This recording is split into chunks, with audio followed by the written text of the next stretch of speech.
Hello, I am Naval. You guys know that, unfortunately.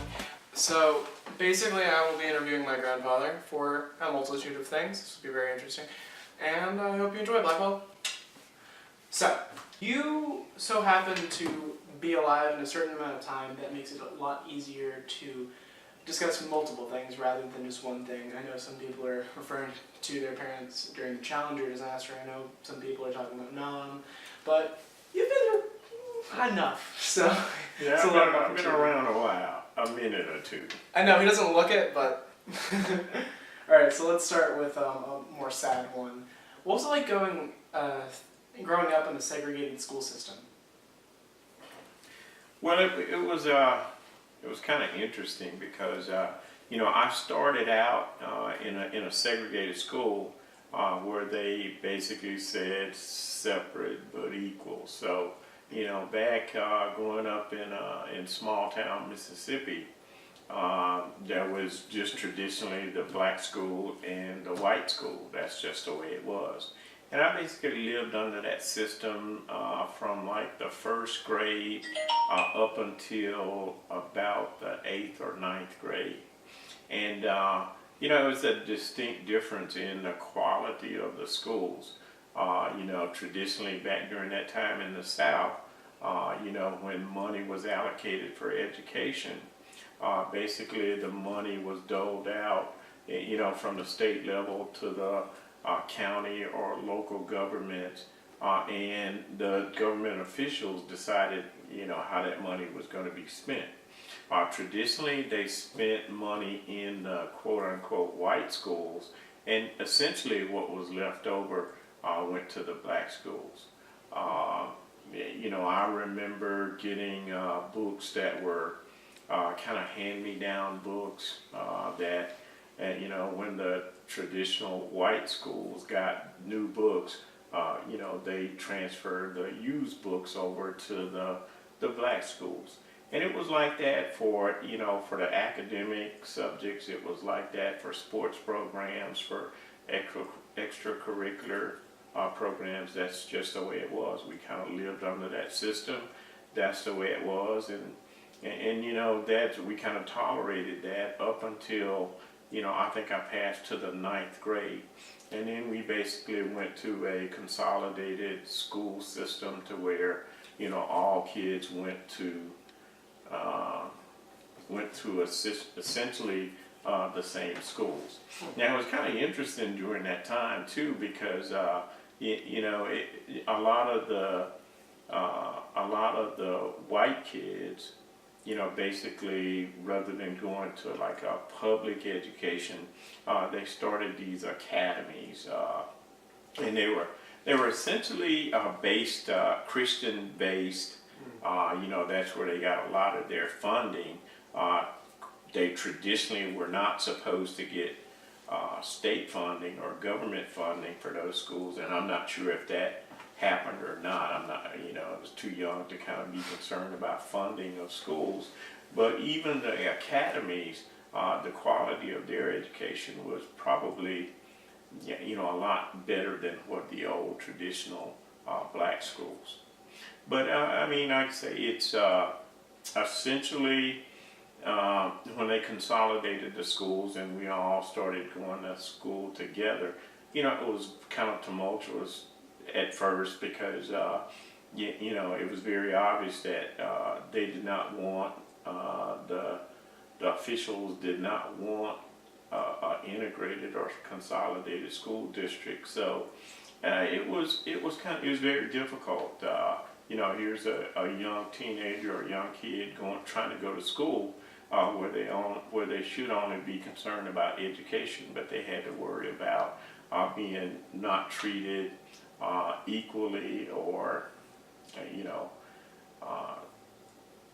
being pushed into different tracks. I know it's kind of interesting. Back during that time too, they had what they call tracks. And you went to school, and based on who you were, you were put in a track. Now, a lot of the black kids were pushed in kind of like a vocational track, to where they taught you took subjects like auto mechanics shop, those kinds of things where, the white kids were kind of put on the quote unquote college track. And the subjects that they took, they took the higher level maths and, what we call today, black kids took CP courses or like the standard courses where, a lot of the white kids basically were enrolled in what we call honors courses or AP courses, even though they weren't called that back then, but they were the higher level courses. Now, I was kind of fortunate that, I was one of the few black kids that kind of had the opportunity to take those courses, but you can tell that there was a difference in the way we were graded.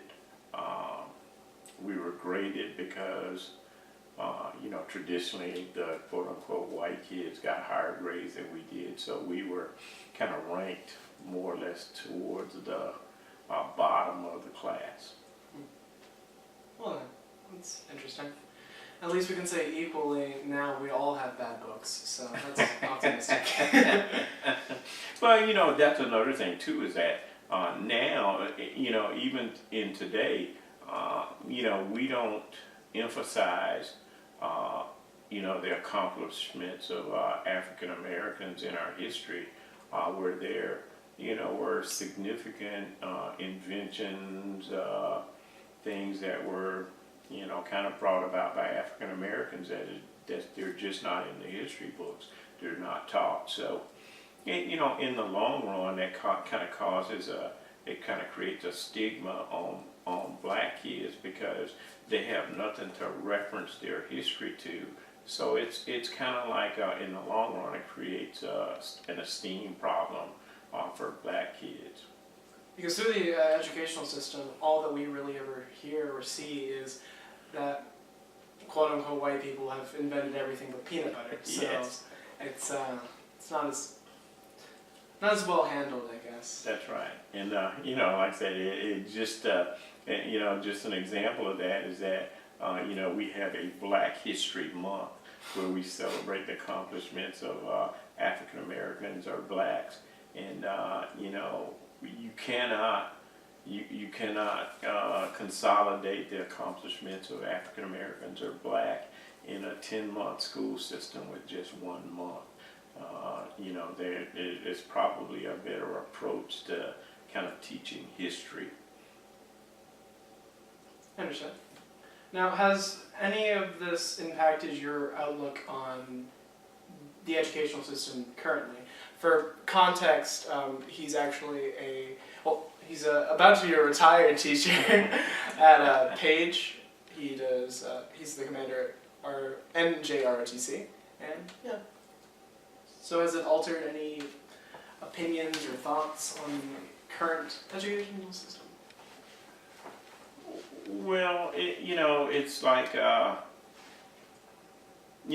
think that, there was a definite impact. I think that, if you want to be successful, those black kids that kind of were quote unquote successful basically had to kind of put those feelings and things behind them and basically kind of assume whatever educational opportunities you got, and to kind of reach out and grab them for yourselves.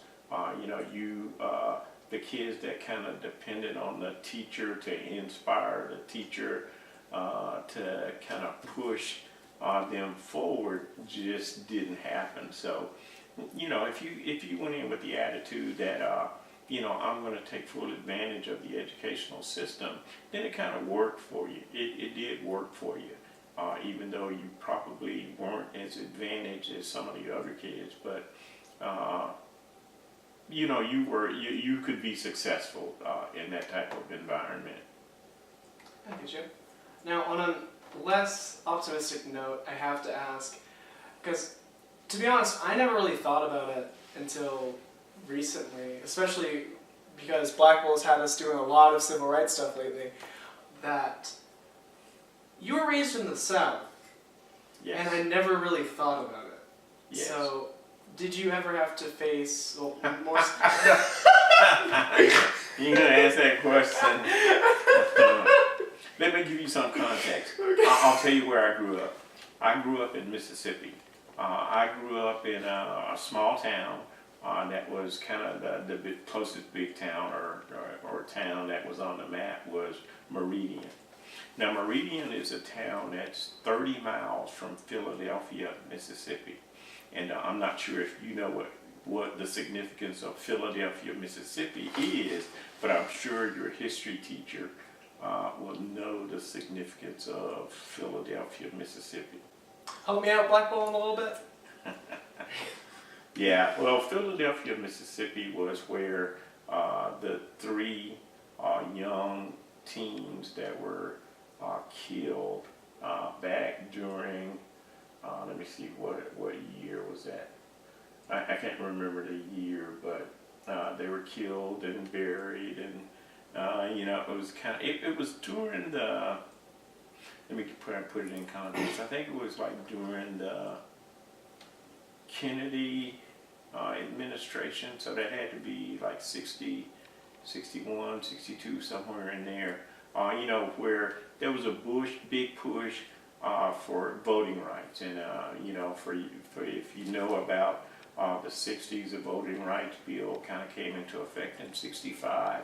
So a few years before that, there was a big push to kind of get black people registered to vote. And like I say, you can kind of look up certain things like polling taxes and discrimination, and a big movement to kind of prevent black people from getting registered to vote.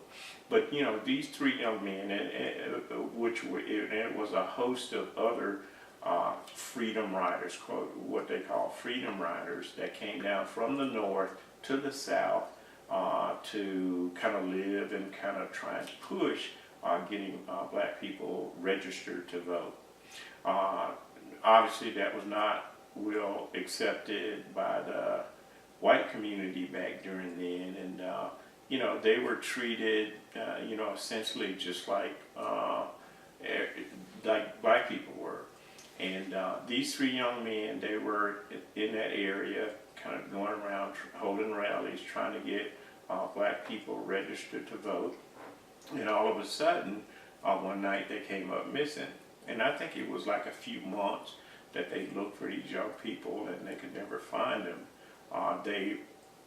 The FBI was called in. It was like a national, this was a national movement to kind of figure out what happened to these three young men. And come to find out, they found them buried in a landfill. They had been killed, they had been beaten, they had been hung. They found them in a landfill in Philadelphia, Mississippi.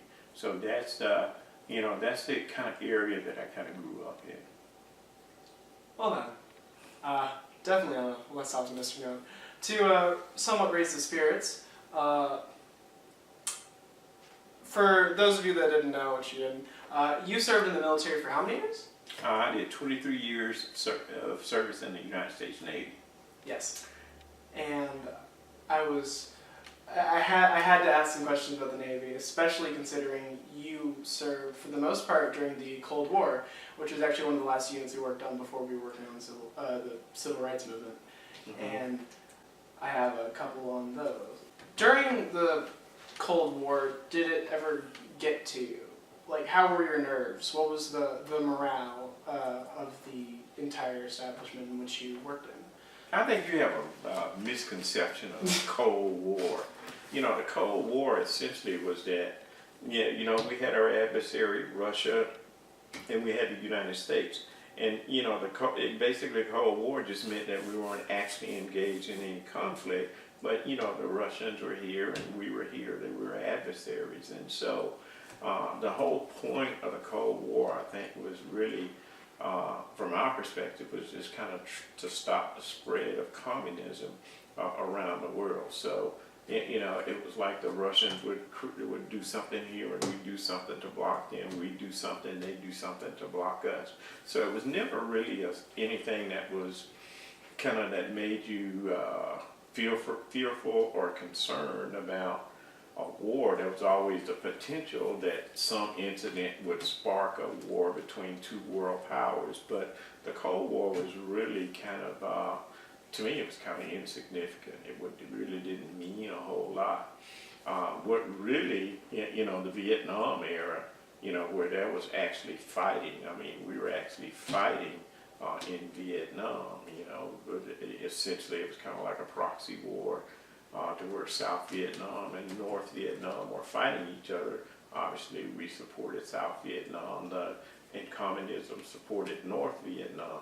That was more of an issue than say, the quote-unquote Cold War, because, once we evacuated out of Vietnam, and we went into what the quote-unquote Cold War, it was kind of nothing after, you're fighting in Vietnam. The Cold War was just, it was just, to me, it was just a term.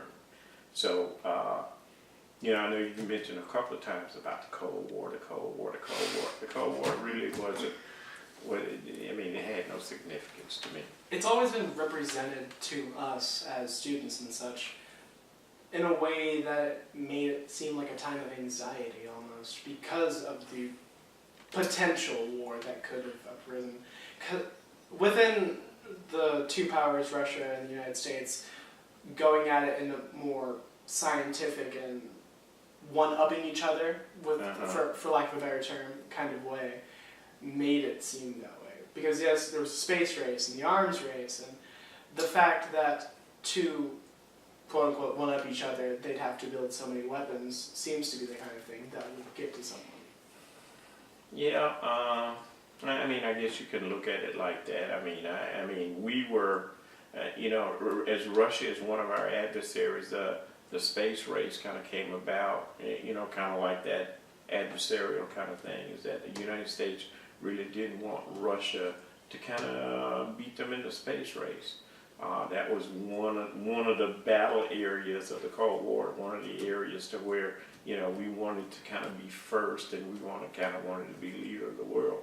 Now, I know back during that time, Russia kind of put Sputnik in space, and that was a big embarrassment for the United States. It's like the Russians, they're not smarter than we are, but they were the first to put an astronaut in space.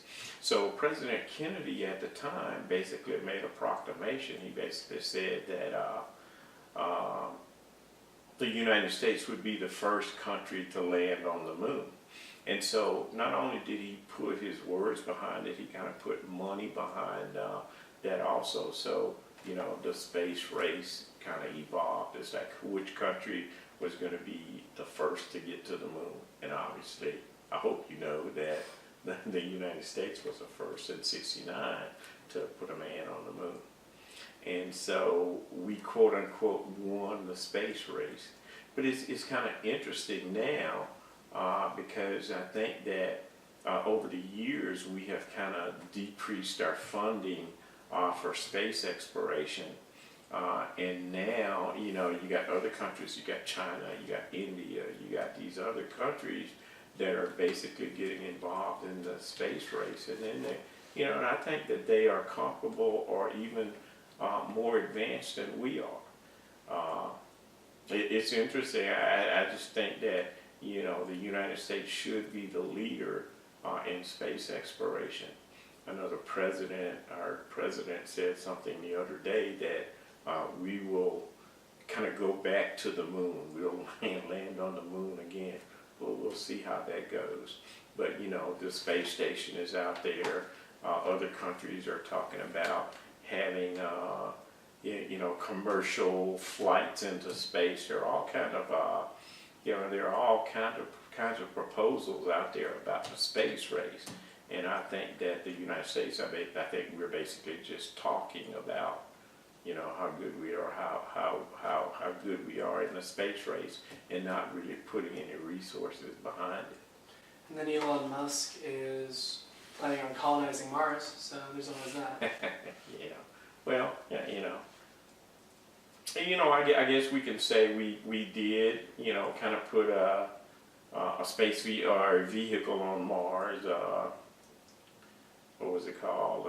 Sojourner, or it was something, or some name like that. And you know, they were basically looking to see if Mars. I think the big question was to see if Mars could sustain life. They were looking to see if it was water on the planet. And you know, that was an amazing feat. But I think that you know, after that vehicle died and we lost communication with it, you know, nothing else has been done. Yeah, I mean, you know, even looking at our space shuttles, I think that was an awesome program. But you know, they kind of outlived their life, and we haven't done anything to replace them. Well then, I guess I'll have to leave you with this. Is there anything painfully significant that you may want to bring up that you had experienced? Because I know you have plenty of anecdotes of the naval times and Italy and everything else. But is there anything that really... Well, you know, in all, you know, well, a couple of things. Back during that time when I joined the military, I mean, I came in at the tail end of the draft, and I don't know if you know what that is or not, but you know, back the draft was that if you were drafted, you had to serve. Now we're in an all-volunteer military now, to where, you know, we don't draft people into service. But I came in at a time where during the draft, and you know, and it wasn't, to me, that time was not more. It was not more of a race thing. It was kind of like an economic thing. It's like the, you know, poor to lower middle class citizens or people, you know, the military was an opportunity for them. So it wound up being that, you know, the economically advantaged did not have to serve the military. They basically got their deferments, and they went on to, you know, make tons of money and not have to serve in the military, to where the poor, the less advantaged, you know, they basically served in the military. They got you know, they got some benefits out of it. They got the GI Bill, which was great, which, you know, I kind of used my GI Bill to kind of finish my college. But, you know, that's minimal compared to, you know, those kids that got deferments and went on to good colleges and, you know, graduated and went into their family line companies and made lots of money. Till they kind of, I think it kind of created, you know, two classes of people, you know, the advantaged and the disadvantaged.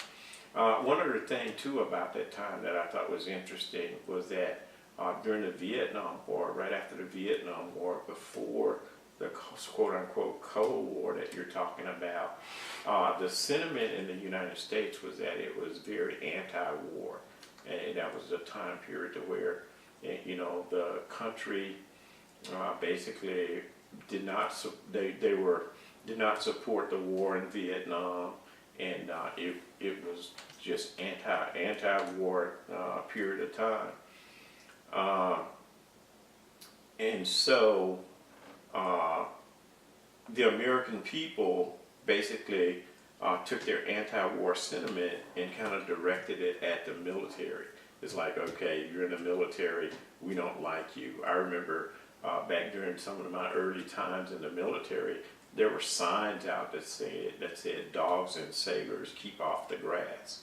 So rather than the American people directing their anger at the politicians or the representative for a representative democracy, rather than directing their anger at the politicians for those policies, they directed their anger at the military itself. And the military is not a political, it's not a political arm of the United States. We don't get into politics. It's like we get our orders from our civilian representatives, and then we go do what they order us to do. And so I think Americans were misguided in their anger about the Vietnam War. They directed it towards the military rather than the politicians who were kind of making the policy. All right. Well, I'm glad I could have you over here and stuff. I know I have really procrastinated doing this, but I'm glad we could. I'm glad that you could have this as an opportunity for a project. And are there any things you'd like to say to my class?